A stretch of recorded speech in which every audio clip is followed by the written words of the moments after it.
Hello, well it's day 92 of Sydney's COVID lockdown and I'm going to jump ahead a little bit and leave the Prohibition cocktails for a little while and jump into the next decade, 1931 to 1940, and do a pre-war cocktail. It's actually scheduled for Locktail 43. It's the zombie cocktail. And the reason that I'm doing it is it's AFL Grand Final day today, and this is a hell of a cocktail to make, so good for Grand Final day celebrations. But it's also good for a Saturday afternoon because it's a little bit too involved for doing on a weekday, and it's a little bit too heavy with alcohol for any day other than a Friday or a Saturday, I think. Anyway, this is an amazing cocktail. I'm glad I'm only going to have to do it once. It was brought to us by Ernest Raymond Beaumont Gant. Now, Ernest Raymond Beaumont Gant was born in 1907. During the Prohibition era that we've just been doing cocktails in, he was apparently a bootlegger, but when Prohibition ended in 1933, he changed his name legally to Donn Beach, and he set up Donn the Beachcomber in California in the United States. And then a year later in 1934, he created this famous cocktail, the Zombie. He's considered to be the father of Tiki culture. Certainly there's plenty of these sort of cocktails that have grown, but this was really the original of this sort of cocktail, and you'll see how innovative Donn was. So let's not waste any longer. It's going to take long enough to make this cocktail anyway. This cocktail is a celebration of rum. So it's a little bit hard to get your hands on exactly what Donn's recipe would have been, but there have been a lot of people looking into it, and I think this is pretty close. This is certainly considered to be close to the authentic recipe. So we start with some Puerto Rican rum, either white or gold. Gold's probably the preferred one.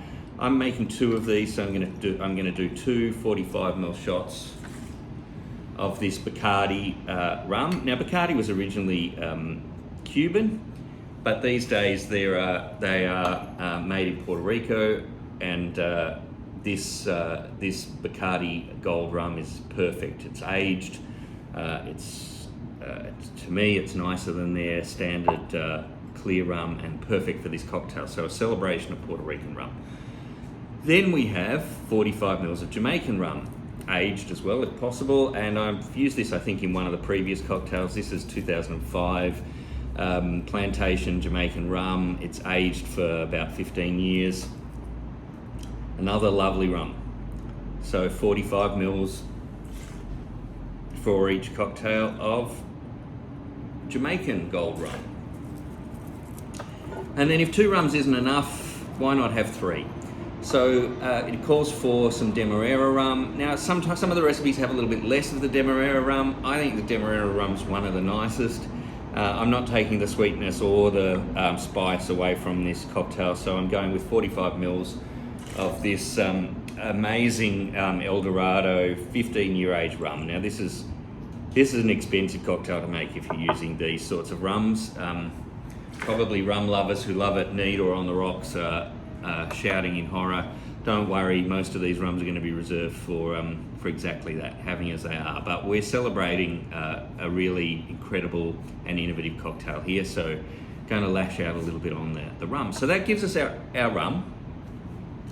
And then we have falernum. Now, falernum, if you've made tropical cocktails before, you've probably come across this. There is an alcoholic version and a non-alcoholic version. I figure there's enough alcohol in there already, going with the non-alcoholic version. Now, falernum is ginger, fresh lime, chives, and almond extract. It's a beautiful thing. I mean, you could just about use it as syrup on ice cream, and certainly gives these tropical cocktails their flavour. Now, I need a full shot, 30 mils for each of these cocktails.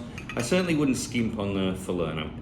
Because I'm going to drop the grenadine. I'm not worried, I'm not concerned about the red colour of this cocktail. I don't need to make it red. I don't need the sweetness for sweetness sake. I don't know that the grenadine, it was only a bar spoon in the original recipe anyway. I'd rather go with just a little extra bit of falernum for my sweetness, and that's really going to make sure we keep that sort of tropical flavour. Then we have a shot each of fresh lime juice, freshly squeezed of course. I've pre-strained this.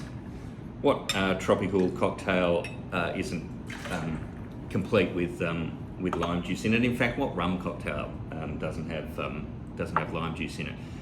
And now we're into one of the secret ingredients, Donn's mix. Now, Donn used to have these ingredients made up and numbered, number 2 and number 4. He didn't tell the people who were making it what the other one was. He didn't tell the people who were making the cocktail. It was, I think, a 1937 bartender of his who let it slip later on what it was. It's not complicated, but I guess if you don't know, you're sort of playing around in the dark. It's 2/3 fresh grapefruit juice and 1/3 a combination of sugar syrup and cinnamon.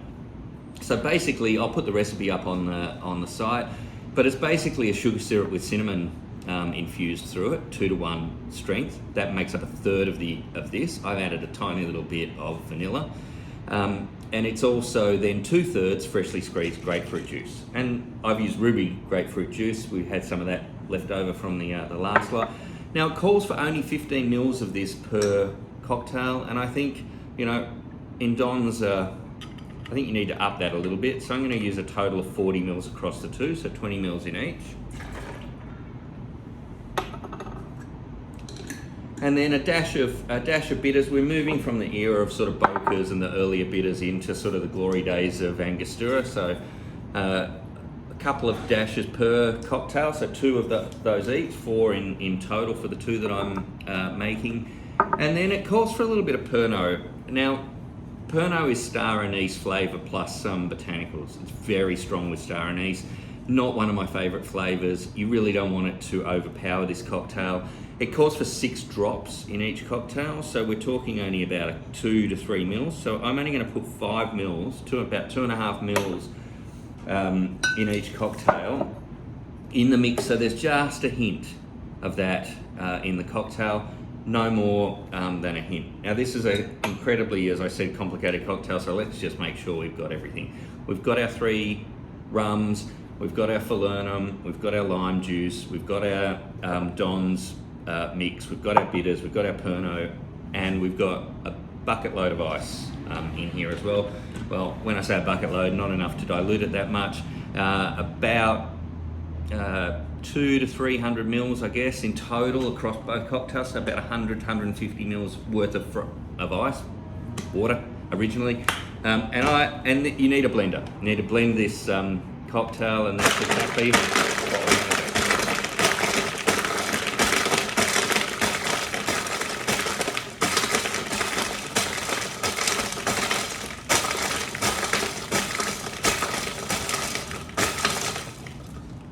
Very happy to have this Blusa here. I think this is a perfect for frozen cocktails. Going to do some frozen margaritas in it later.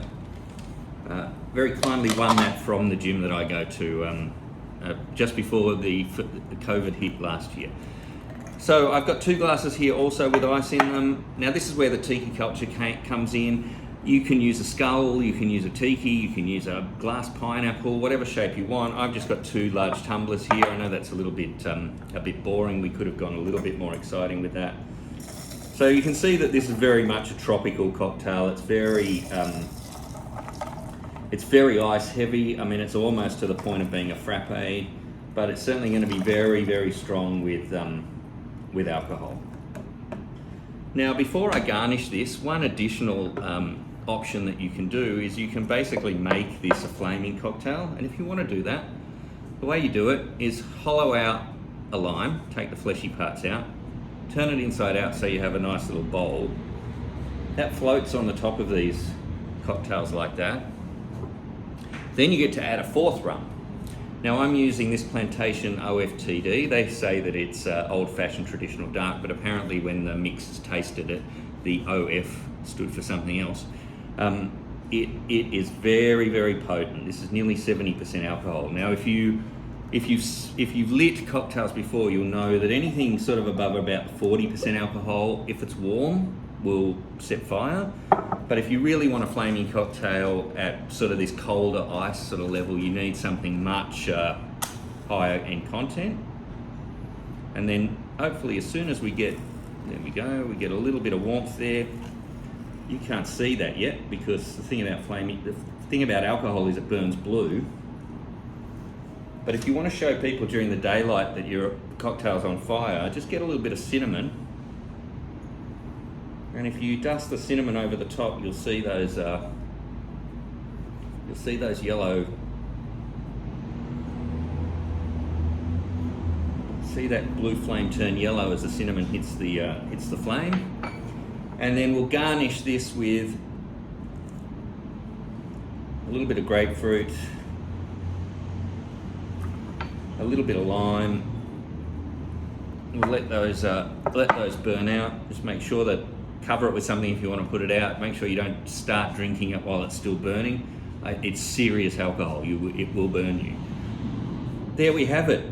The zombie. Now Donn Beach, he in World War II, he was in the US Army Air Forces. He was a lieutenant colonel. He got the Purple Heart.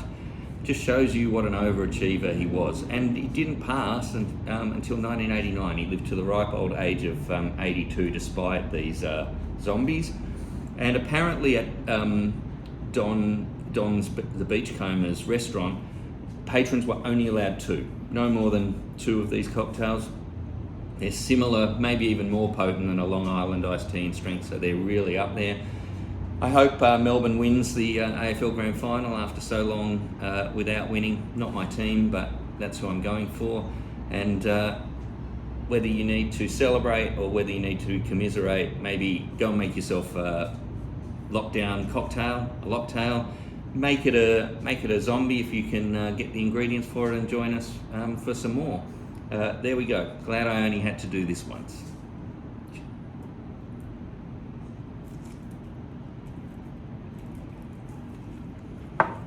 That's a potent cocktail, all right?